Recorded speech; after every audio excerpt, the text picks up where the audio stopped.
So I was tagged in this rather interesting story by Black Phoenix on Twitter. And this story is going to almost echo like the one that I did about the Shader sisters. Now, for those of you who may have missed that particular video, that was talking about these two PC women who happen to be sisters who threw a Molotov cocktail with the attempt to kill four NYPD officers or whoever was in that zone.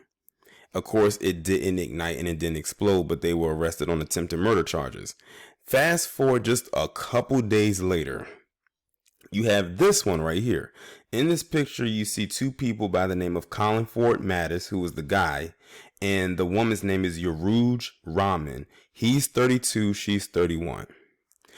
And this story almost is similar, pretty much almost identical to the one with the Shader sisters.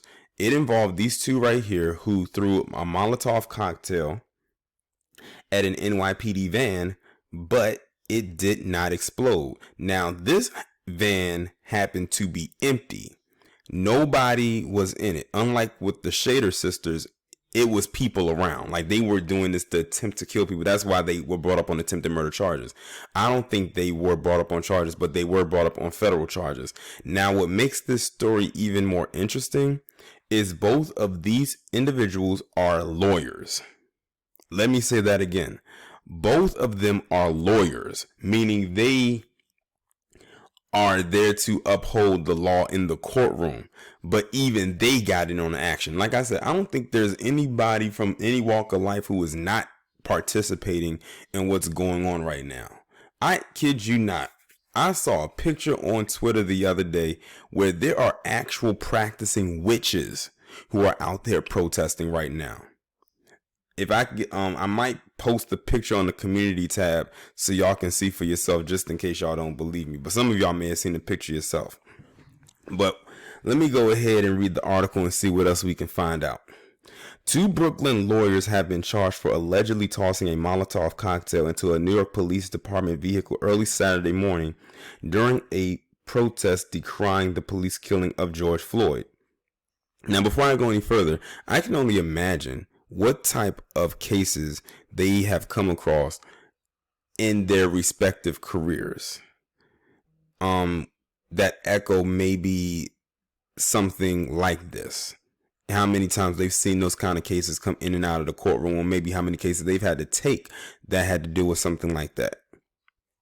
Collinford Mattis, age 32, a corporate attorney with prior Cashman, and attorney Urooj Rahman, age 31, were charged with the attack where they threw the bomb into an empty police cruiser that was parked outside the 88th Precinct Station House in Fort Greene, Brooklyn. Well, at least they had the decency to make sure nobody was actually in the van, unlike those Shader sisters who just didn't care and threw it right there where people were with the intent to kill. Like I think that's the major difference between the two, which is why they didn't get brought up on attempted murder charges like the sisters did.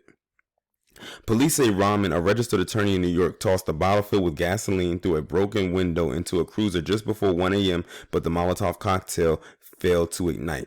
Rahman then jumped into a van that Mattis was driving, and together they sped away from the scene.